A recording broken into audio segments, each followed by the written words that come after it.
Nous allons ouvrir cette cérémonie, cher Edgar Morin. Alors, il m'a été demandé de ne pas dépasser 4 minutes, ce qui, pour un Tunisien de naissance, relève de l'impossible.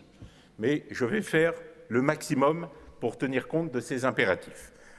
Madame la directrice générale de l'UNESCO, chère Audrey Azoulay, Monsieur le Président François Hollande, qui n'est pas là, je ne le vois pas, je l'aurais reconnu, Monsieur le Premier ministre Bernard Cazeneuve, Madame la maire de Paris, Madame Anne Hidalgo, Monsieur le Président de la Commission nationale française auprès de l'UNESCO, Monsieur Yves Saint-Jour, Monsieur le secrétaire général de la Commission nationale française auprès de l'UNESCO, Monsieur Alexandre Navarro, Mesdames et Messieurs les ambassadeurs, Excellences, en vos grades et qualités, Mesdames et Messieurs.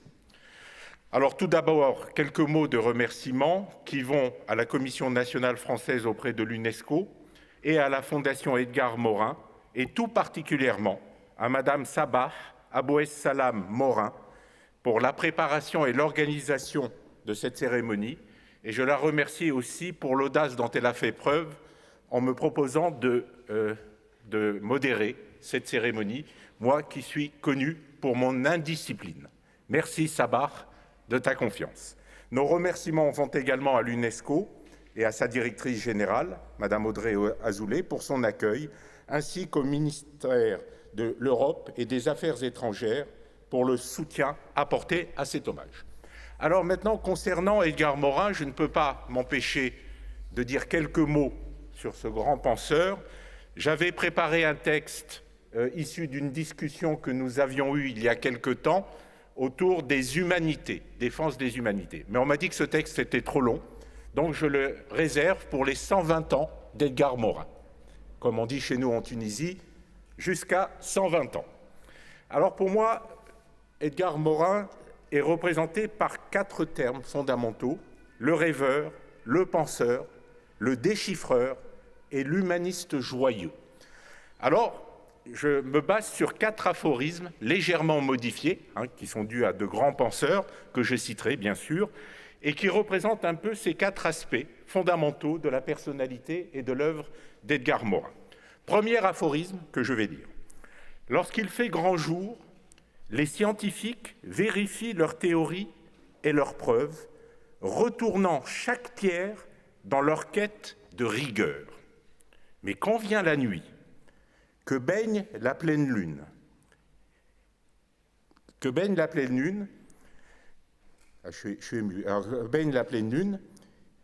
il ou elle rêve, flottant parmi les étoiles et s'émerveillant au miracle de la nature.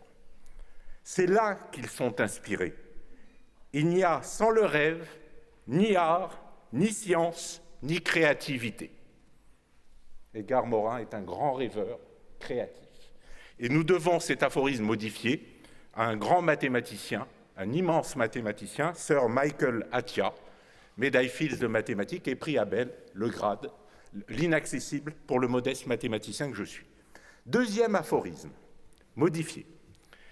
Si les gens pensent que les mathématiques sont difficiles, cher Edgar, c'est tout simplement qu'ils n'ont toujours pas compris la complexité du monde dans lequel ils vivent.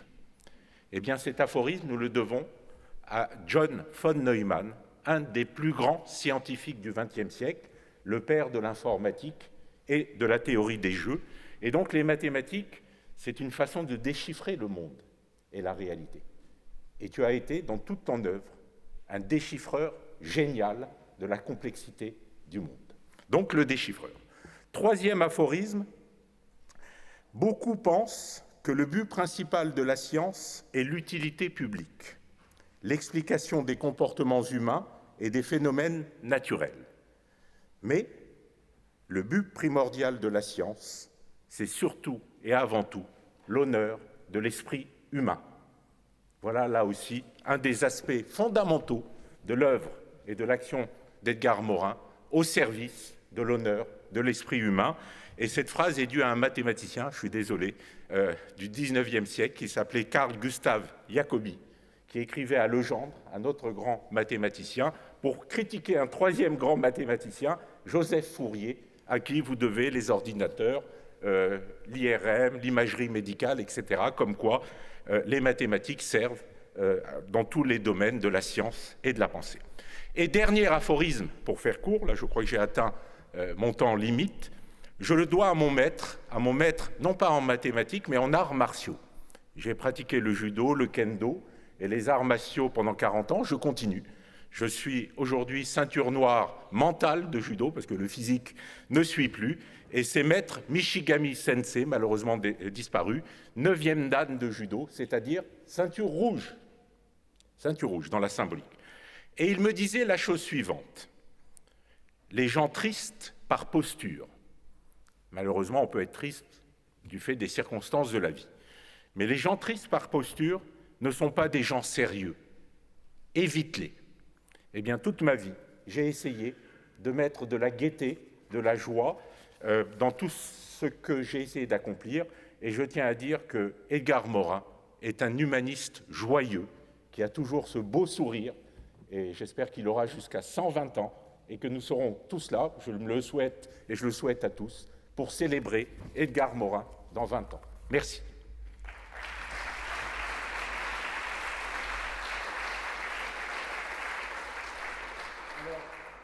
J'ai l'honneur d'appeler son Excellence, Madame Audrey Azoulay, à venir prendre la parole.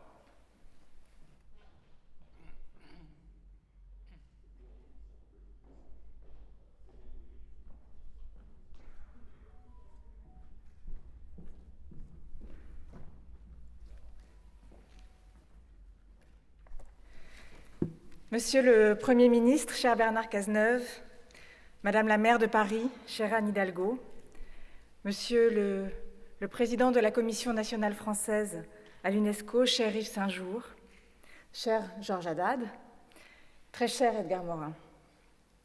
Je suis très heureuse, cher Edgar, que vous ayez choisi l'UNESCO, que vous ayez voulu l'UNESCO, pour commencer cette série d'hommages et d'amitiés qui vous rendent justice ces jours-ci.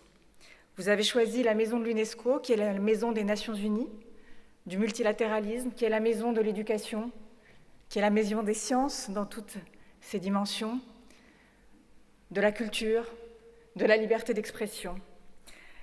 Je sais qu'il faudrait plusieurs journées, plus que celles qui sont prévues, plusieurs nuits même, pour tenter d'approcher toutes les facettes de votre vie et de votre œuvre, et encore on n'y arriverait pas.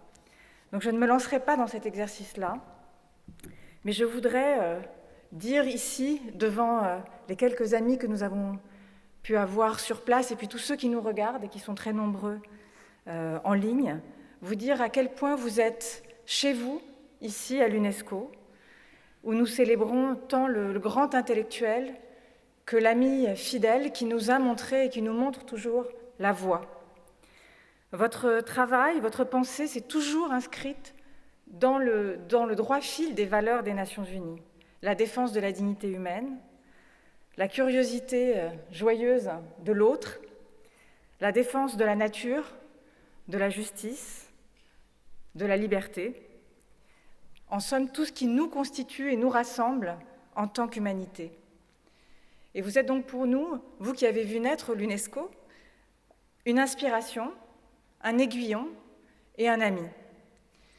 Ce compagnonnage s'est tissé notamment dans les colonnes de notre magazine de réflexion, le Courrier de l'UNESCO d'abord, où l'on peut suivre le fil de votre pensée depuis un premier article en 1993, où déjà vous analysiez pour nous la crise du futur, à côté d'autres plumes comme André Brink ou Joseph Kizerbo, et vous appeliez déjà à prendre conscience et à faire prendre conscience de notre destin commun.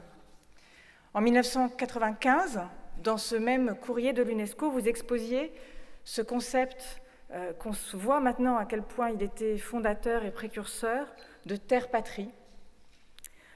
Ou alors, on peut penser aussi à votre intervention en 2004, toujours dans le courrier de l'UNESCO, au moment où certains, on s'en rappelle, parlaient du choc des civilisations. Vous rappeliez que le vrai dialogue, c'est quand on reconnaît à l'autre la même dignité.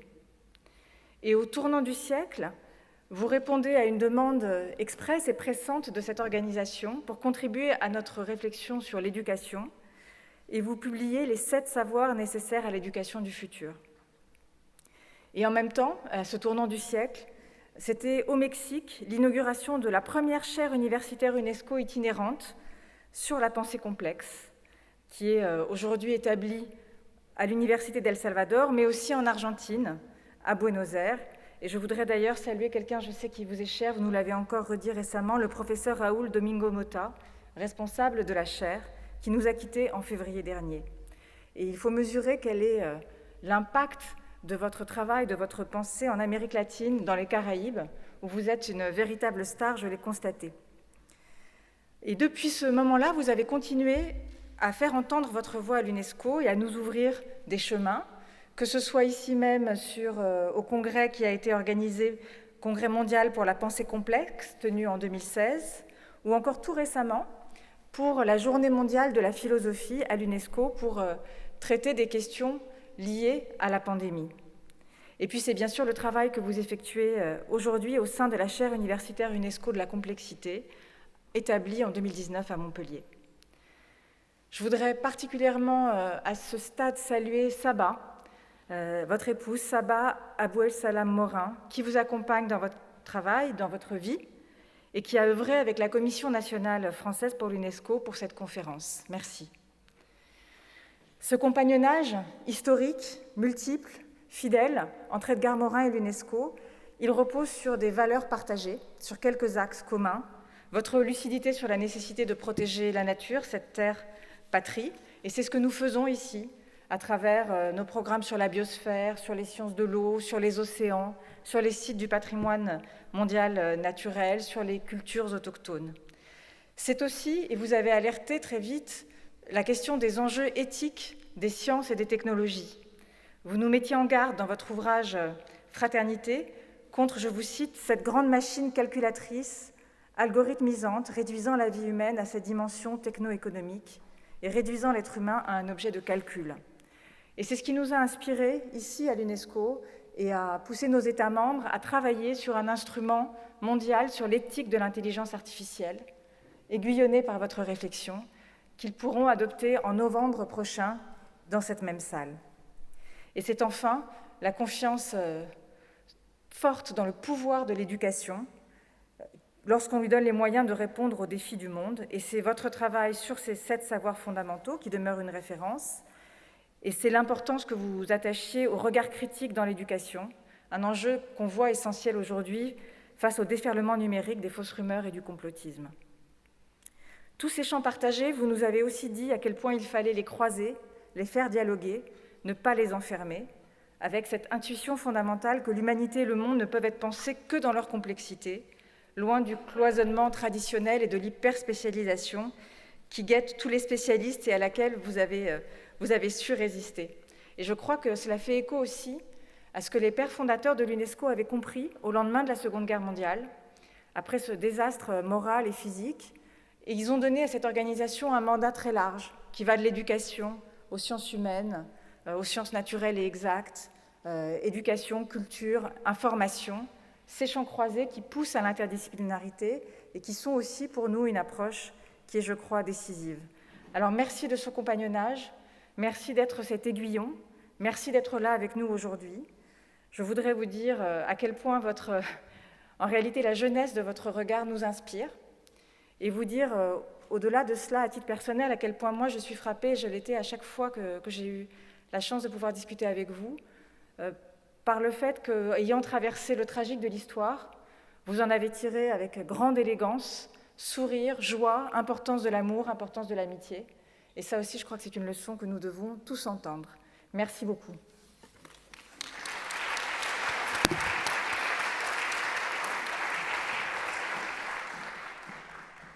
Merci, Madame la Directrice Générale, pour cet émouvant hommage porté à Edgar Morin.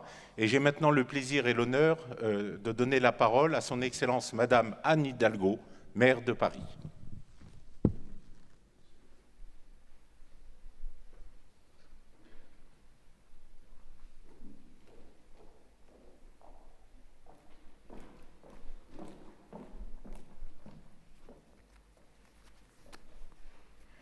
Monsieur le Premier ministre, très cher Bernard Cazeneuve, Madame la directrice générale de l'UNESCO, très chère Audrey Azoulay, Mesdames et Messieurs, cher Edgar Morin, cher Sabah, chers amis, c'est une très grande joie de nous retrouver ce soir pour célébrer un anniversaire pas comme les autres, celui d'un centenaire, celui d'un homme pas comme les autres, Edgar Morin. J'aimerais remercier vraiment très chaleureusement l'UNESCO et Audrey Azoulay pour l'organisation de cette journée dédiée aux travaux d'Edgar Morin, à sa pensée, à sa portée dans la société tout entière, en France comme bien au-delà de nos frontières. Cher Edgar, vous allez avoir 100 ans. 100 ans, quel âge sublime, quelle chance, pour vous comme pour nous. Et en cet anniversaire, nous voulons bien sûr, et je veux vous dire merci. Vous dire aussi que votre vie, comme vos choix, suscite mon admiration, mon profond respect et une immense reconnaissance. Vous êtes un enfant du XXe siècle, vous avez été pleinement acteur de ce siècle où l'être humain a été capable du pire comme du meilleur. Et s'il fallait résumer votre parcours, nous pourrions dire que vous avez toujours eu cette folle et tranquille lucidité d'inscrire votre vie du bon côté du destin, du côté de l'humanisme, de la compassion, de la résistance. Ce besoin irrépressible de résister naît d'ailleurs dès vos plus jeunes années lorsque vous découvrez l'horreur fasciste. Jeune adolescent, vous décidez de combattre en préparant d'abord des colis pour venir en aide aux combattants républicains en Espagne. Une histoire, vous le savez, qui résonne tout particulièrement et qui compte beaucoup pour moi. Puis, étudiant à Toulouse, vous vous liez d'amitié avec de très nombreux intellectuels de gauche, dont Vladimir Jankélévitch, avant d'entrer en résistance, dans la résistance, en 1942. Vous êtes proche de Marguerite Duras, de François Mitterrand, de Robert Antelme. Vous appartenez à un groupe d'intellectuels de la rue Saint-Benoît, du nom du domicile de l'écrivaine. À la fin de la guerre, vous allez assister à un événement qui vous marquera à jamais, la libération de Paris. Cette ville que vous aimez tant et qui reprend alors vie et explose de joie. Nous en avons souvent parlé. Vous êtes un témoin direct de l'arrivée de la Nueve, la compagnie dirigée par le capitaine Drone dans la 2e DB du général Leclerc. Et vous êtes un de ces témoins qui a vu ces libérateurs parler espagnol alors que tout le monde attendait les Américains. Vous me l'avez raconté et ça m'a toujours beaucoup amusée parce que nous nous retrouvons régulièrement aujourd'hui pour célébrer le 24 août l'arrivée de ces libérateurs. Vous en parlez avec émotion, avec passion, comme pour nous intimer cet ordre de ne jamais oublier le goût de la liberté retrouvée. Tout au long du siècle, vous avez résisté. Et cette volonté farouche de défendre des causes que vous jugez justes ne vous quittera jamais. Car le sens de la vie, pour vous, n'a jamais été de satisfaire ces exigences individualistes, mais tout au contraire, d'exister au sein d'une communauté de destin, liés les uns aux autres, curieux les uns des autres, dépendants les uns des autres. Cet humanisme qui vous définit, vous le puisez dans vos expériences, mais aussi dans vos lectures. Vous aimez citer Montaigne pour décrire cette philosophie dont vous vous sentez proche. Tout homme est mon compatriote. Et dans votre livre « Leçon d'un siècle de vie », vous écrivez « Qui suis-je » Je réponds « Je suis un être humain ». Oui, cher Edgar Morin, vous êtes un humaniste. Vous êtes l'humanisme avant tout. Cet universalisme selon lequel tous les êtres humains sont égaux et liés par leurs conditions, vous le retrouverez aussi chez Dostoïevski, dont la lecture vous a bouleversé. Vous aimez son attention portée aux humiliés, aux offensés, aux laissés pour compte, aux invisibles, dirions-nous aujourd'hui. Et je pense à cet appel lancé dans les frères Karamazov, « Surtout, je vous le dis, rabaissez votre orgueil ». Cet appel vous ressemble. Nous aurions pu le lire dans vos maximes. Vous qui toute votre vie avez porté haut la modestie, l'humilité, la bonté. Héros de la résistance, sociologue, anthropologue, vous êtes un grand théoricien de la connaissance. Et dans le domaine du savoir aussi, vous résistez. Vous résistez en défendant cette pensée complexe, la pensée de la complexité, et de votre opposition farouche à la guerre en Algérie en 1955, à votre engagement précurseur aussi en faveur de l'écologie. Vous êtes un des précurseurs de l'écologie dès les années 70, en alertant notamment sur ces conséquences néfastes de la séparation entre l'être humain et l'animal, thème que nous retrouvons aujourd'hui dans toute son acuité et sa modernité. Et en passant aussi par la question de la laïcité, vous avez toujours défendu une vraie et authentique pensée complexe. Vous êtes inspirant, Edgar. Face à certaines voix qui voudraient nous réduire à des réflexions simplistes, binaires, manichéennes, et ces voix sont si puissantes aujourd'hui, vous proposez de relier les savoirs, d'enseigner la transdisciplinarité, de valoriser toutes les interdépendances comme nos incertitudes. Car vous le dites souvent, vivre, c'est faire face à l'inattendu, c'est aimer le hasard et en jouer. Et en ces temps déboussolés, vous proposez des repères, mais aussi une méthode, du nom de votre grand ouvrage, œuvre en 6 volumes, paru entre 1977 et 2006. Cette méthode, c'est accepter de ne pas avoir toutes les réponses, mais réussir à se poser les bonnes questions, à mettre en lumière nos contradictions et nos incohérences. Votre pensée nous est plus que jamais nécessaire pour relever les défis de notre temps.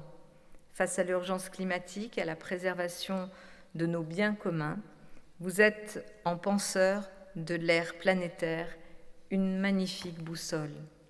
Cher Edgar, à 100 ans, votre curiosité est intacte, tout comme votre goût de transmettre. Et c'est pour préparer les esprits à affronter les problèmes les plus importants de notre temps que vous avez tenu à fonder la Fondation Edgar Morin. Je suis heureuse et fière d'accueillir au sein de l'Académie du climat à Paris avec Patrick Bloch cette fondation qui ouvrira aussi ses portes en septembre et qui inspirera les jeunes générations. Dans ce lieu de savoir, les jeunes, parisiennes, parisiens, franciliens, français, pourront, inspirés par votre pensée, apprendre à travailler en groupe, à naviguer entre l'incertitude et l'erreur, à acquérir des connaissances utiles pour, comme vous le dites souvent, bâtir une nouvelle espérance. Cette espérance que l'on lit dans votre regard malicieux, dans votre sourire lumineux, pour votre générosité, pour vos combats, pour tout, je vous dis merci.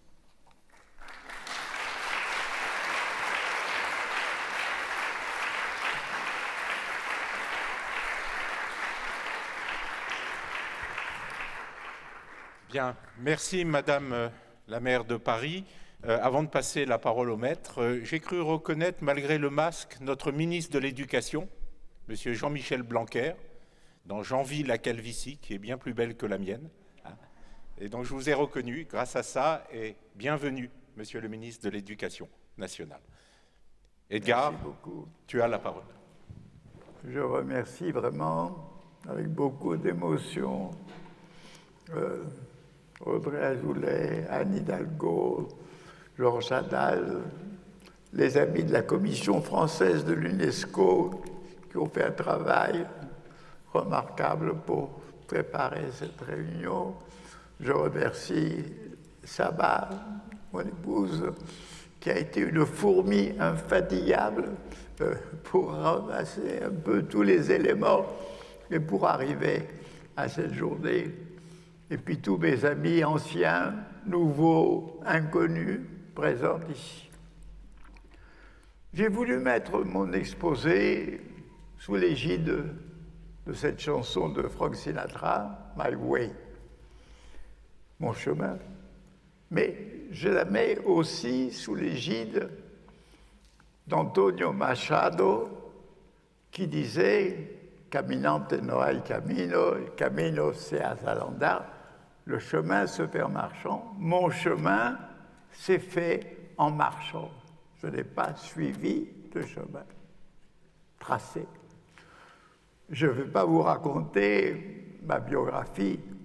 Je veux seulement vous évoquer ce cheminement intellectuel à travers laquelle ma pensée n'a cessé de se construire, car jamais elle ne s'est trouvée achevée. Et même encore aujourd'hui, si je disparais, elle restera inachevée. Donc, je commence en 1939, où j'entre à l'université, et c'est l'année, quelques mois après, que la France et l'Angleterre ont déclaré la guerre à l'Allemagne. Donc, j'entre pendant ce qu'on appelait la drôle de guerre, et je m'inscris en philosophie dans laquelle étaient incluses la psychologie et la sociologie. Je m'inscris en histoire, ce que je ne regretterai jamais. Je m'inscris aussi à la faculté de droit, parce que c'est là qu'on enseignait la science politique. Le reste, a priori, ne m'intéressait pas, encore que j'ai trouvé dans l'histoire du droit romain des éléments de réflexion remarquables. Je m'inscris également à l'école des sciences politiques. Donc, si vous voulez, je suis déjà transdisciplinaire, au moins dans le domaine des sciences humaines. Ou bien, j'ai une volonté transdisciplinaire. Et pourquoi ? Et pourquoi ?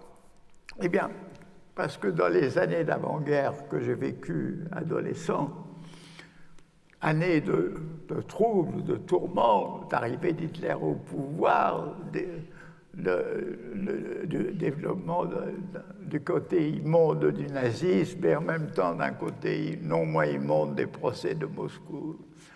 Au moment où il y a eu la guerre d'Espagne, le pacte germano-soviétique, au moment où il y avait la crise des démocraties et la crise du capitalisme, on se disait, mais je reprenais sans le savoir la formule de Kant, que puis-je savoir, que puis-je croire, que puis-je espérer? Et cette question inévitable dans cette période de trouble, où on avait affaire à des choix, à des alternatives toutes mutilantes et monstrueuses, sauf le petit groupe qui cherchait la troisième voie, dont faisait partie Simone Veil et quelques autres. Bref, au cours de quand je me réfléchis en disant, mais pour répondre à ces questions, il faut savoir qu'est-ce que c'est que l'homme, qu'est-ce que c'est que l'histoire humaine, exactement ce que disait Kant pour répondre à ces questions. Et parce que cette histoire humaine me semblait entraîner dans une folie incroyable. Et donc, je me suis proposé, sans savoir, d'être un humanologue, c'est-à-dire de rassembler, de connaître les choses. Et pourquoi je le fais? Parce qu'à ce moment-là, un grand ami à moi, étudiant comme moi, qui avait été l'élève d'un professeur marxiste, m'a dit, tu sais, certes, la pensée de Marx ne colle pas tout à fait, mais pour comprendre l'histoire, pour comprendre l'homme, il faut faire le même chemin que lui, parce que lui, il a voulu savoir qu'est-ce que c'est que le monde, qu'est-ce que c'est que la vie, Qu'est-ce que sont les sociétés les plus anciennes de l'homme? Qu'est-ce que l'histoire? Qu'est-ce que l'homme? Qu'est-ce que le futur? Qu'est-ce que le développement économique? Donc, Marx, c'est avec cet exemple, et surtout que j'avais lu quelques œuvres de Marx, me donnait, je vais faire ça, je vais essayer de savoir, de comprendre ce que c'est que l'humain. Et donc, j'ai fait des études dans ce sens, et moi qui avais auparavant une vraiment grande culture littéraire, qui n'est pas seulement de romans, mais enfin des grands auteurs de Montaigne, Montesquieu, Voltaire, Rousseau, etc. Mais je l'ai enrichi d'une culture historique, sciences humaines, psychologie, sociologie, etc. Et voilà un peu, si vous voulez, dès le début, j'avais non pas une voie tracée, mais j'avais un horizon et j'ai cheminé dans ce sens. Alors, je vous passe les étapes, mais ce qui est intéressant, c'est que avant même la fin de la guerre, je rejoins l'état-major de la première armée du général de Lattre, et je suis dans l'Allemagne occupée. Et là, je m'interroge, je dis, mais comment se fait-il que le peuple, que la nation la plus cultivée d'Europe soit devenue la plus barbare de toutes? Et de plus, je vois une Allemagne totalement en ruine, des gens hagards, etc. Et je me dis, mais je vais essayer de comprendre ce qui se passe dans la tête de ces gens-là qui ont cru en Hitler et qui ne croient plus en rien, puisque toutes les enquêtes que je faisais montraient qu'ils ne croyaient pas du tout en ce que disaient les Alliés, ils étaient complètement hagards. Enfin, bref, je fais ce premier livre, qui est un livre d'étonnement, d'interrogation sur quelque chose, un phénomène vraiment complexe, c'est-à-dire ce pays si cultivé est devenu si barbare. Et l'étape suivante, elle, sera peut-être décisive, c'est quand en 1948-49, j'entreprends mon travail « L'homme et la mort ». Je ne suis pas encore au CNRS, je suis même un chômeur, mais être chômeur, le malheur d'être chômeur a été pour moi une bénédiction, parce que j'ai pu travailler pendant 2 ans à la Bibliothèque nationale. Il faut dire aussi que mon épouse Violette, là, elle allait enseigner la philo dans un lycée de province et gagner l'argent du ménage et des enfants. Mais enfin, j'ai travaillé. Et ce sujet, l'homme et la mort, m'amenait à considérer toutes les croyances concernant la mort, la vie au-delà.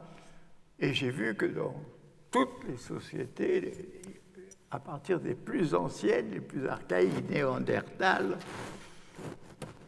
il y a la conscience, évidemment, que la mort est une décomposition irrémédiable des chairs, mais en même temps, on pense que cette décomposition sera surmontée par le fantôme, le double de la personne morte qui va continuer à vivre, ou bien renaître d'une nouvelle façon, comme dans les CRSC, dans les traditions bouddhiques, etc.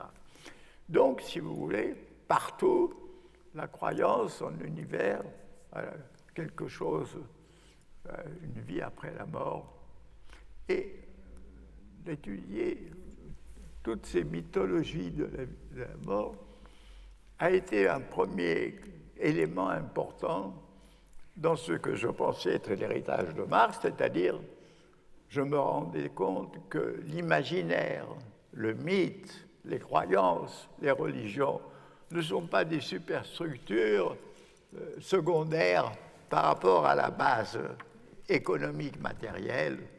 Elles ont autant de réalité, et c'est-à-dire que la dialectique ne doit pas avoir des pieds, c'est-à-dire la matière et l'économie, c'est une roue qui passe de la matière de l'économie à l'esprit, à l'imagination, au mythe, etc. Donc, voici un premier élément très, très important. Et au cours de cette recherche aussi, je suis frappé par paradoxe, pas seulement le paradoxe que les êtres humains, tout en ayant conscience que la mort est une décomposition irréversible des corps, surmontent cette conscience réaliste par la conscience mythologique d'une autre vie. Et puis j'ai eu un autre paradoxe, c'est que tout en ayant horreur de la mort, eh bien, on est capable, pour sa famille, pour ses enfants, pour sa patrie, pour son parti, pour sa religion, de donner sa vie et de mourir. Donc, ça montrait déjà la complexité humaine, quelques éléments de cette complexité humaine. Et donc, ce premier travail a été non seulement important de ce point de vue-là, mais comme j'ai dû rassembler du matériel de connaissances qui était dispersé dans des disciplines compartimentées les unes aux autres, rassemblant ces éléments, il a fallu les organiser. Et c'est cette organisation qui arrivait à des paradoxes comme les deux que je vous ai dit, que, sans avoir le mot, était la complexité, c'est-à-dire réunir, voir les différents aspects des problèmes de l'homme devant la mort. Et ça m'a amené à faire ma première incursion en biologie, puisque, évidemment, l'homme est un être mortel, et que, donc, parce qu'il est vivant, et donc, à ce moment-là, je me suis dit, on va étudier un peu la mort, si elle est programmée ou si on peut la reculer par la science, etc. Mais je ne peux pas trop développer dans ce sens, mais voici, ça c'est une étape vraiment importante. Et l'année de la publication de ce livre, j'entre au CNRS, qui me donne la chance de faire une carrière libre. On m'a laissé libre, et avec quand même un salaire assuré, des conditions, une sécurité minimale de vie. Et peut-être étant très mal contrôlé, bien qu'on m'ait mis dans la section de sociologie, j'ai navigué un peu de façon toujours transdisciplinaire parce qu'au début, j'ai pris un sujet qui était le cinéma. Et le cinéma est évidemment un sujet qui me fascinait, non seulement parce que j'adore le cinéma, mais aussi parce qu'il y a cette chose merveilleuse où des jeux de lumière, d'ombre et de couleurs sur un écran prennent pour vous, nous, une réalité profonde, c'est-à-dire l'imaginaire semble réel. Et tout en étant, bien qu'en vivant les exploits, les aventures, les malheurs, les bonheurs des personnages auxquels nous identifions parce que nous les aimons, tout en étant dans cette réalité, nous gardons la conscience que nous sommes au cinéma. Nous avons une double conscience. Nous avons un sentiment du réel sur l'écran, mais en même temps, nous n'avons pas quitté nos fauteuils. Et donc, si vous voulez, c'est une situation très intéressante. Ce n'est pas une pure aliénation, comme l'ont cru pendant longtemps les bêtes intellectuels qui méprisaient le cinéma. Donc, ça m'intéressait beaucoup. Et ça m'intéressait beaucoup qu'à travers, comme pour le roman, mais à travers un imaginaire beaucoup plus présent et concret, on découvrait la réalité. C'est une école pour découvrir le monde. C'est aussi pour moi très, très important. Et donc, au lieu de traiter la sociologie du cinéma, j'ai voulu beaucoup plus traiter le cinéma dans un livre qui s'appelle L'Esprit du temps, c'est-à-dire où il y avait je traitais l'ensemble de ce qu'aujourd'hui on peut appeler la culture médiatique et qu'à l'époque, traduit de l'américain, on appelait la basse culture. Et donc, là aussi, alors, j'arrive à quelque chose de très concret en étudiant Hollywood. Hollywood a produit des films en série, comme ça, mais il y en a qui sont d'une grande banalité, mais il y a aussi des chefs-d'œuvre.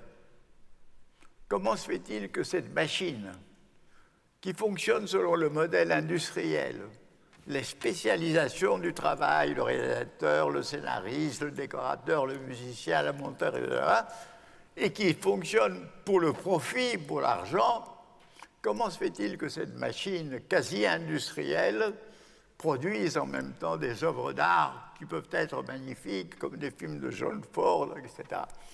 Alors, donc j'arrivais à ce point, et ça aussi c'est un thème déjà complexe, parce que c'est une idée contradictoire, c'est qu'un film est le résultat d'une collaboration antagoniste entre la production et la création.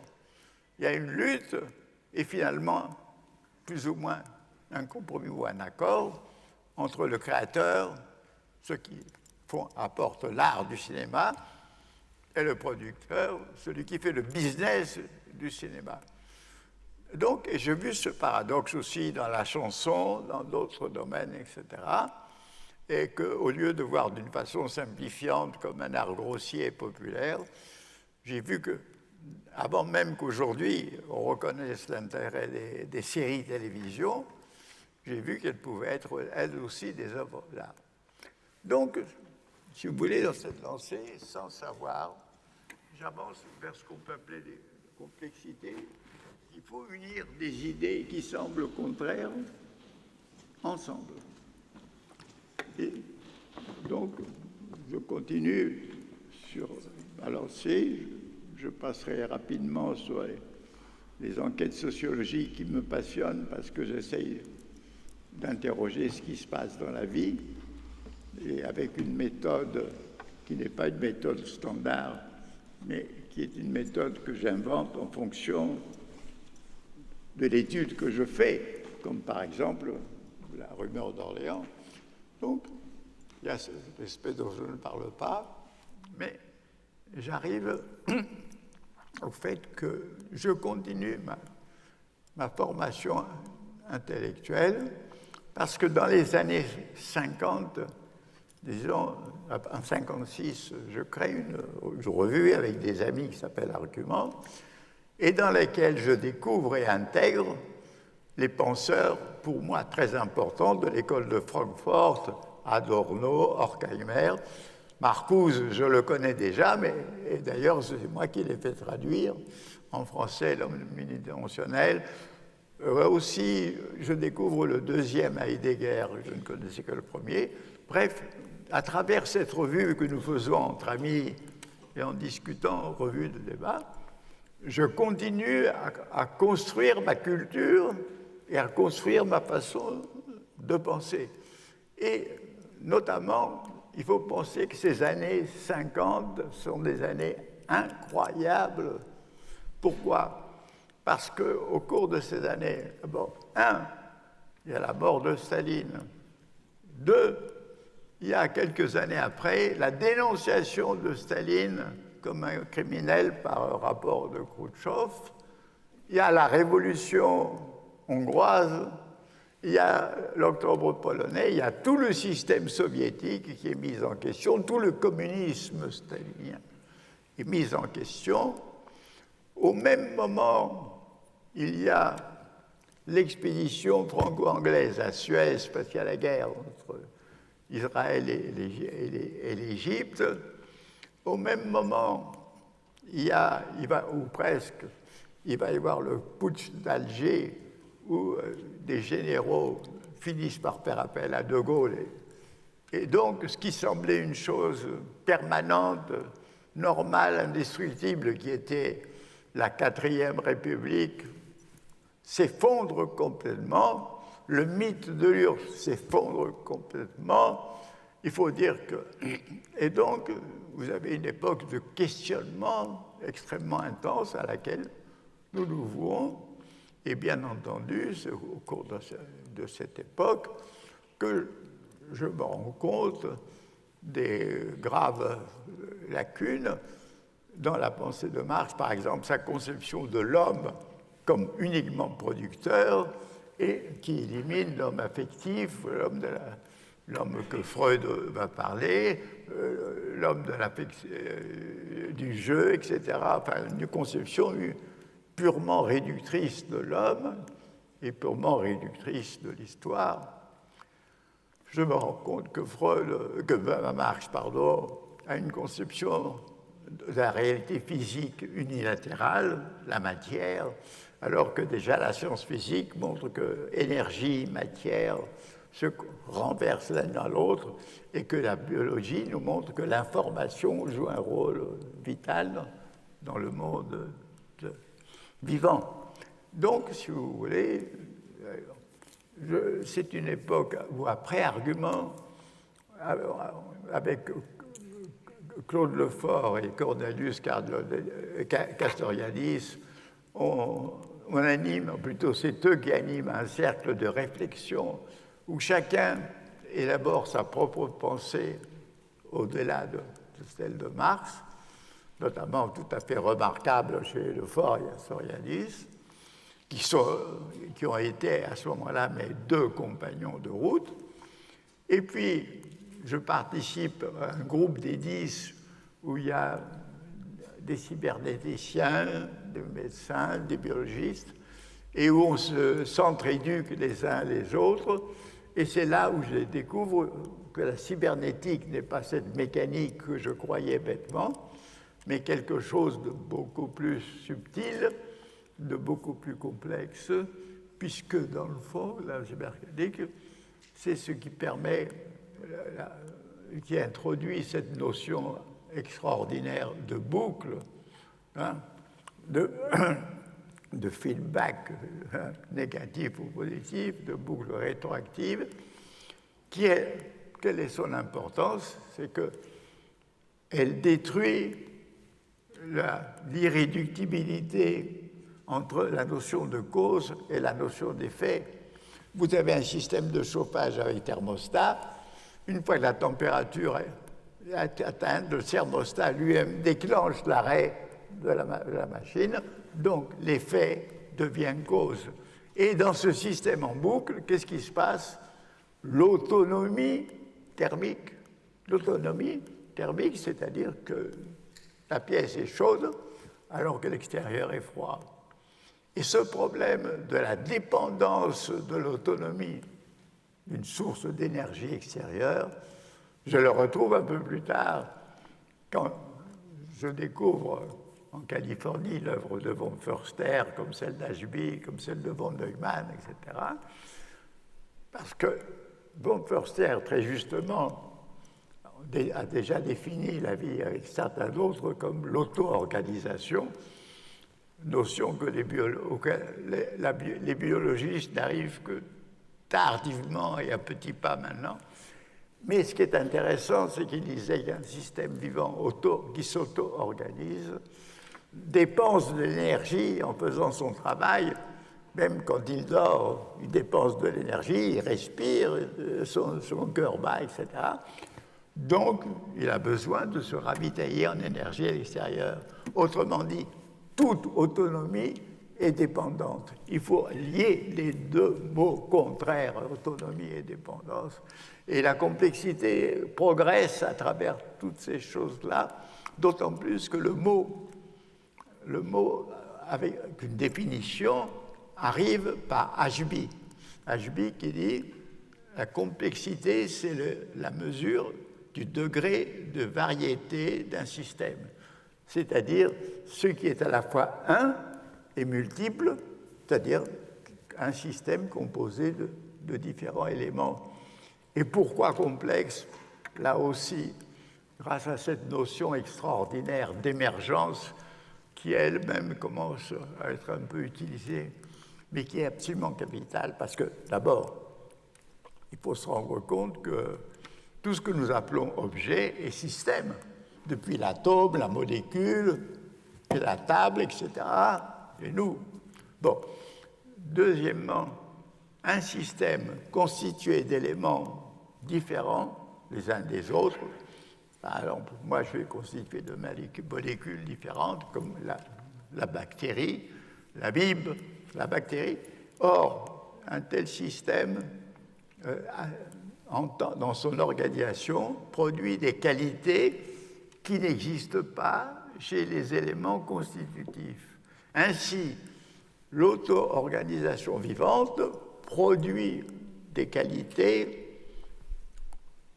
se ravitailler en énergie, connaître, cognitive, connaître son environnement, connaître sa propre organisation, capable de s'auto-réparer, capable de s'auto-reproduire, qualité que n'ont absolument pas les molécules qui le constituent.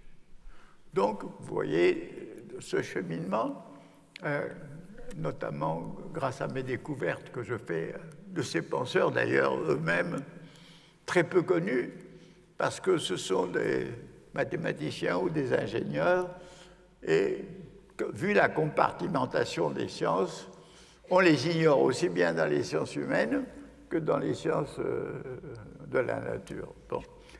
Donc, c'est en engageant tous ces apports différents que me vient l'idée donc de faire ce travail qui s'appelait la méthode.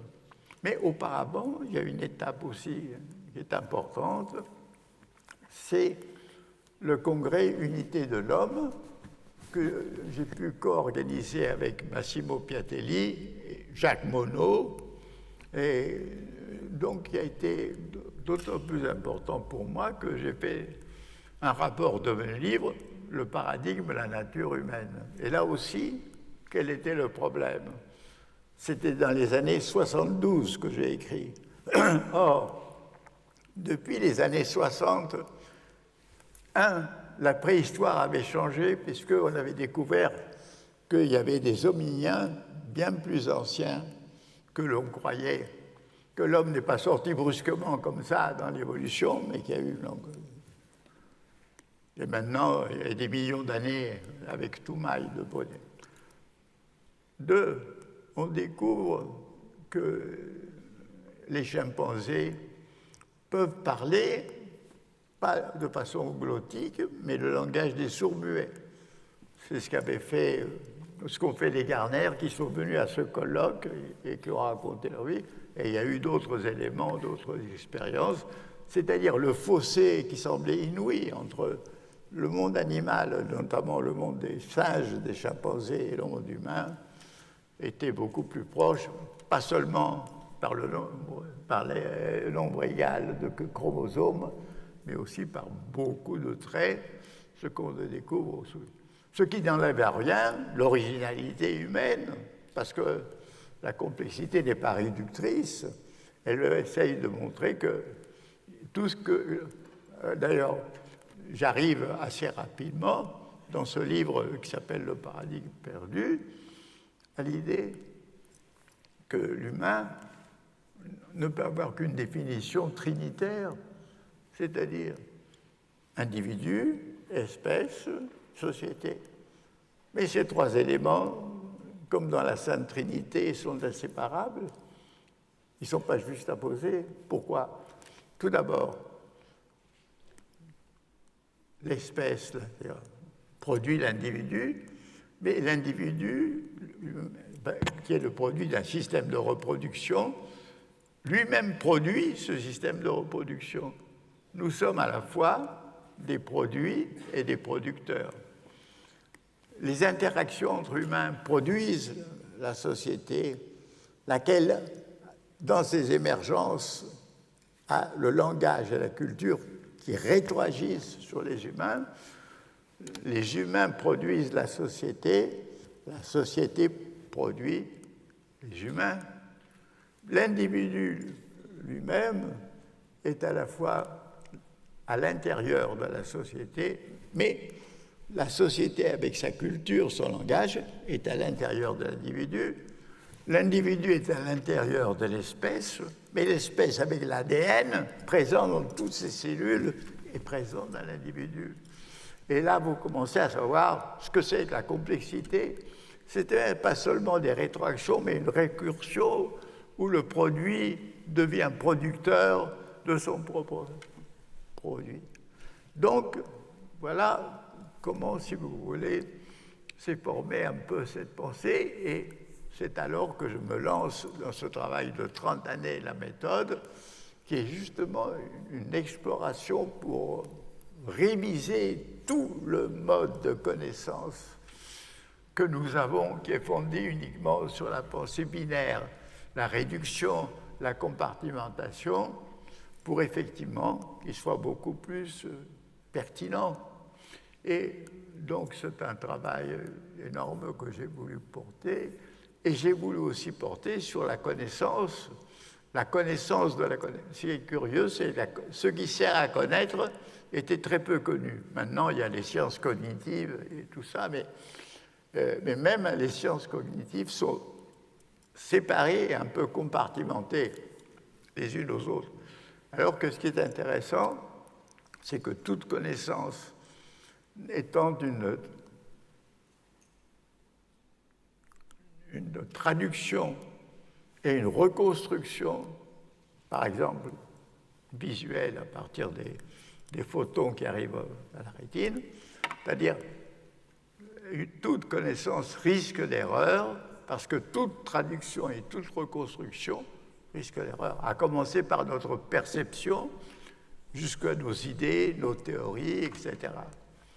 Donc, voilà un peu le schéma de tout ce à quoi ce cheminement qui arrive à essayer désormais de pouvoir, disons, à formuler ce que peut et doit être une connaissance complexe, c'est-à-dire une connaissance dans laquelle, parfois, quand c'est complexe, il n'y a pas seulement la partie à l'intérieur du tout, mais le tout à l'intérieur du parti. Non seulement des éléments complémentaires, mais aussi antagonistes, etc. Bon, et deuxièmement, une pensée complexe, une pensée, c'est ce qui organise la connaissance. Et tout ceci m'amène à une réflexion sur les sciences, sur l'éducation, sur la politique, etc. Et par exemple, dans les sciences, mon livre « Sciences avec conscience »,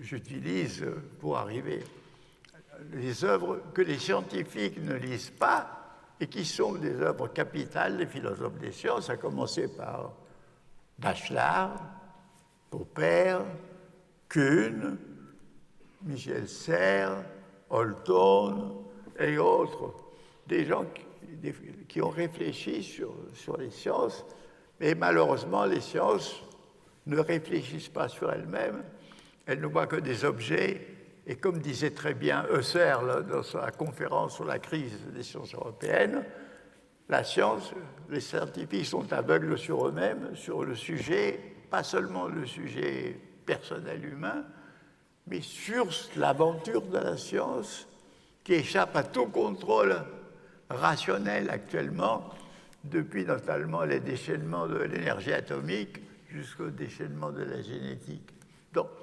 Donc, vous voyez, se fixe à ce moment-là un mode de pensée, de connaissance, que j'essaye de transposer sur l'éducation en faisant des livres comme l'Essai de savoir que l'UNESCO a bien voulu publier à l'époque en 2000, et d'autres sur la politique en faisant mon livre qui s'appelle La Voix, et en quelque sorte, et en faisant aussi, grâce au journal Le Monde, qui pendant longtemps m'a donné une grande liberté de faire des diagnostics sur notre temps.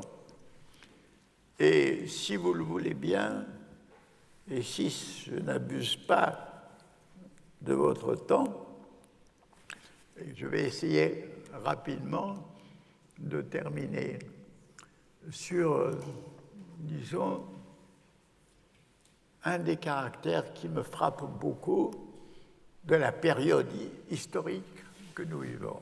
Vous savez, c'est difficile de découper en tranches les périodes. Moi, j'en prends une particulière, je la fais commencer en 1945. Pourquoi? C'est le moment où l'humanité a créé l'arme qui potentiellement peut la détruire elle-même. Donc elle crée une épée de Damoclès permanente, ou plusieurs épées dans la mesure où les arbres se multiplient, mais enfin, vous avez ce spectre de mort, désormais, qui plane sur le devenir. Et puis, ça c'est 1945.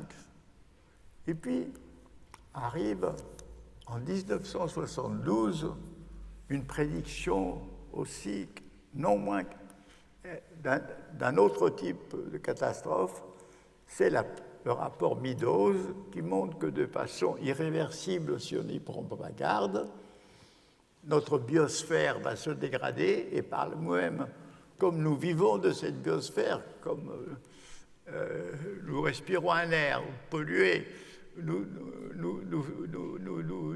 avons une agriculture industrielle qui pollue les sols, nos rivières sont polluées, nos océans. Donc, si vous voulez, la dégradation de la Terre, c'est aussi une atteinte à la vie de nos civilisations, de nos sociétés et de nos puissances. Deuxième spectre dangereux qui apparaît dans cette période. Et, paradoxalement, vers 1980, le transhumanisme prend son essor à partir de la Silicon Valley, la Californie, j'ai quelques esprits à la fois illuminés, mais partant d'un certain nombre de données concrètes. Bon, par exemple, il est vrai qu'aujourd'hui, avec la connaissance des cellules souches, avec les prothèses, avec bien d'autres moyens, même les interventions génétiques, on peut envisager de prolonger la vie humaine d'une façon indéfinie. Bien entendu, cette possibilité est devenue un mythe incroyable avec la croyance en l'immortalité, comme si on pouvait détruire bactéries et virus, lesquels, par ailleurs, sont indispensables à nos vies, à commencer par ceux de notre intestin. Et comme si on pouvait éliminer tous les accidents que vont donner une technologie, ou comme si on peut éliminer même la mort du Soleil et la mort de la Terre. Donc il y a eu cette folie, ce mythe à partir d'une réalité, possibilité scientifique. L'intelligence artificielle qui va se développer aussi devient un élément de mythe, c'est-à-dire c'est elle qui va s'occuper de tout au service d'un homme augmenté. L'idée du transhumanisme, c'est cette augmentation, on augmente tout, la vie, le pouvoir, la puissance, etc.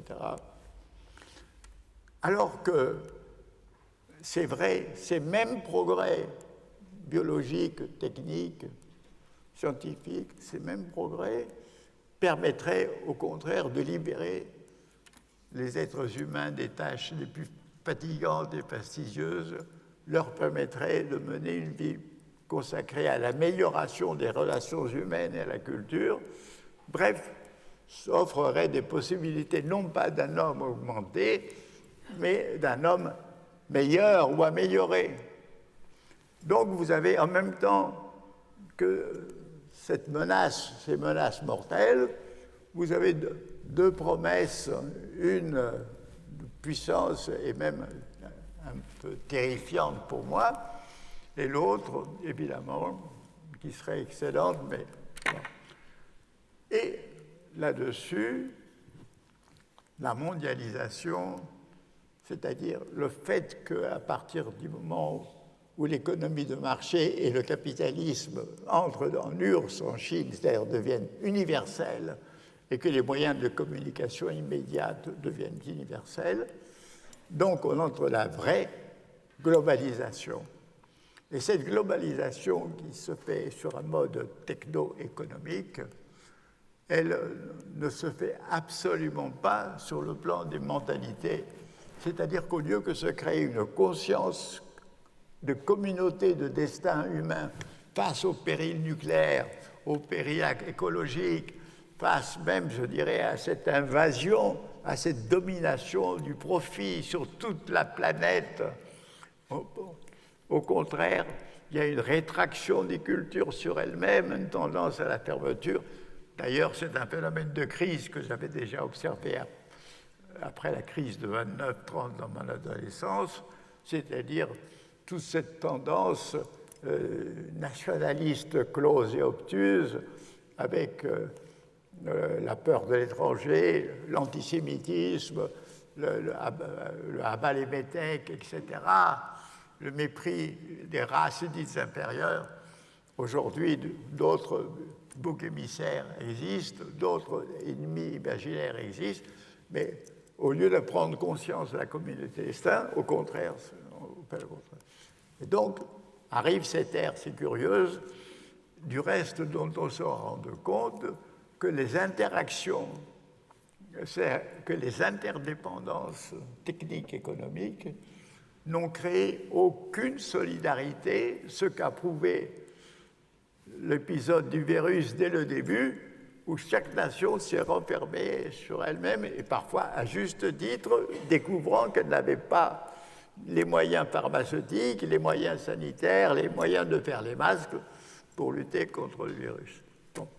Donc, voici la mondialisation. Et en 1920, la pandémie qui crée une crise multidimensionnelle qui va de chaque individu dans son destin par rapport à la vie et à la mort, dans son destin par rapport à ses proches, parce que les confinements autres créent des rapports qui peuvent être conflictuels ou au contraire harmonieux. Le travail change, la vie extrovertie fait place à une vie renfermée. Bref, vous avez l'individu, les individus sont atteints, et en même temps les nations, et en même temps la mondialisation, la planète, tout ceci pose un énorme problème, crise gigantesque qui n'est pas terminée et qui sans cesse crée de nouvelles incertitudes et où un virus qui semble fou lui-même continue à faire ce que certains appellent ces mutants et d'autres pensent même qu'il fait des recombinaisons avec d'autres virus comme si c'était déclenché une sainte alliance des virus contre la race humaine. Bon, nous voici à cette crise avec toutes ces incertitudes, ces possibilités, s'il y a un sursaut pour nous rendre compte qu'il faut changer de voie, ces possibilités au contraire, si tous les phénomènes régressifs qui n'ont pas cessé depuis le début du siècle, qui se manifestent par la crise de la démocratie, par les États néo-autoritaires à façade parlementaire, et même par des systèmes tellement sophistiqués que la Chine commence à bien mis en marche, c'est-à-dire où il n'y a pas seulement le parti qui va créer une élite, il y a toutes les possibilités de surveillance, reconnaissance faciale, surveillance par drone, surveillance par les communications téléphoniques, surveillance par les emails, etc. Bref, société de surveillance, de soumission qu'on peut considérer comme le néo-totalitarisme, très différent de celui du siècle Ier. Donc, nous allons vers tous ces phénomènes régressifs. Vont-elles continuer? Vont-elles nous continuer? Et alors l'avenir, et je conclus là-dessus, il reste énigmatique parce que vous avez en même temps le processus de catastrophe écologique. L'arrêtera-t-on à temps? ou plutôt réussirons-nous au moins à le modérer? Le processus nucléaire, est-ce que les conflits, qui sont toujours présents et se multiplient, ne vont pas favoriser des guerres nucléaires? Donc vous avez ces processus-là. Vous avez le processus du transhumanisme qui lui-même se fonde sur un certain nombre de castes économico-politiques et qui fait de cet homme augmenté, je veux dire, une société inquiétante parce qu'elle-même, elle est, en organisant tout, en régulant tout, détruirait toute liberté, toute créativité. Donc, ou bien au contraire, les possibilités merveilleuses qu'offrent les techniques pour améliorer nos relations et nos vies. Étant bien entendu que la prise de conscience essentielle, c'est qu'il ne s'agit pas de rêver à une autre société, à une future société. Il s'agit de savoir que nous sommes dans l'aventure humaine, c'est-à-dire que le chemin de chacun se trouve dans un énorme chemin, dans une aventure elle-même qui est dans le temps qu'on ne peut pas prévoir. Et dans cette aventure, comme disait très bien Héraclite, qui est mon maître en philosophie, qui disait concorde et discorde sont père et mère de toutes choses, qui voyait dans l'univers physique, enfin qu'on peut voir aussi bien la destruction, le conflit que l'association, de même dans l'univers vivant, aussi bien la solidarité, l'association, la mort, la prédation, aussi bien dans l'univers humain, la lutte entre Eros, Polémos et finalement le vainqueur final, Thanatos. Donc, nous sommes dans une aventure incertaine. Ces quatre courants dont je parle vont interférer les uns sur les autres avec des interactions et des réactions. On ne peut pas prédire ce qui va se passer, mais on peut prévoir qu'ils vont se développer. Et voilà sur quoi je pourrais terminer, que ce n'est pas une prophétie, c'est une mise en garde. Je vous remercie.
J'ai le grand plaisir et honneur de lire le message que le Saint-Père a adressé à M.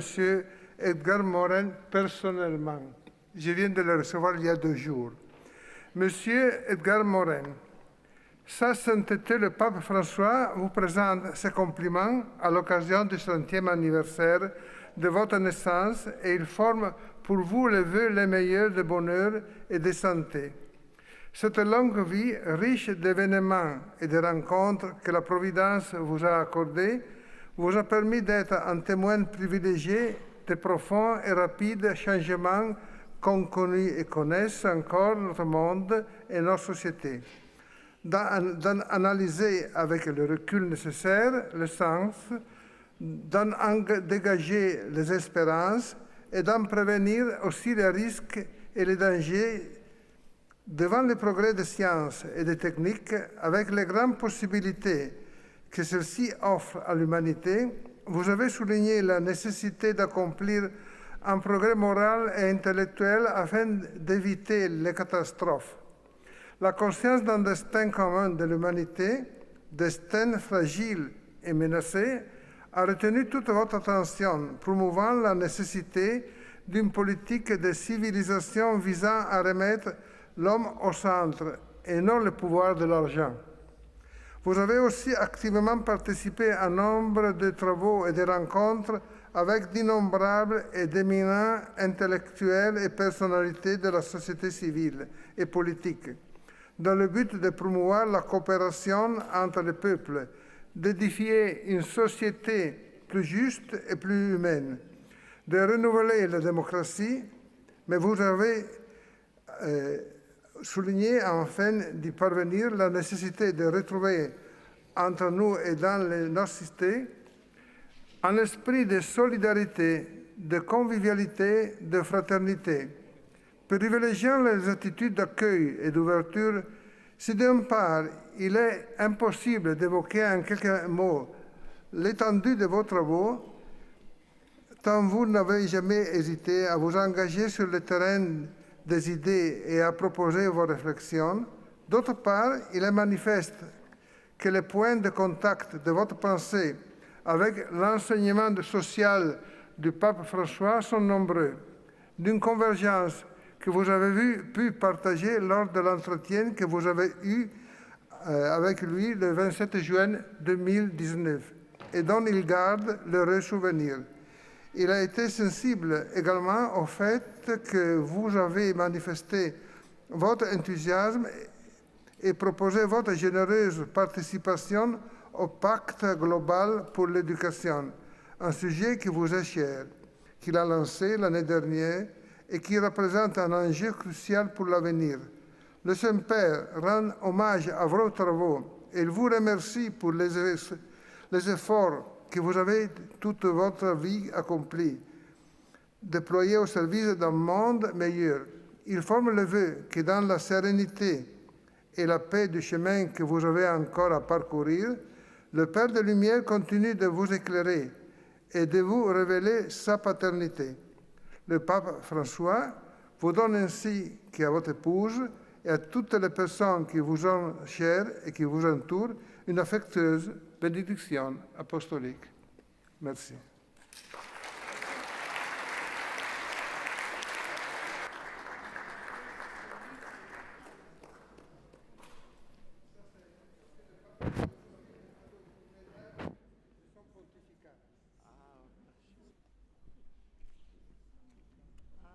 C'est une médaille numérotée.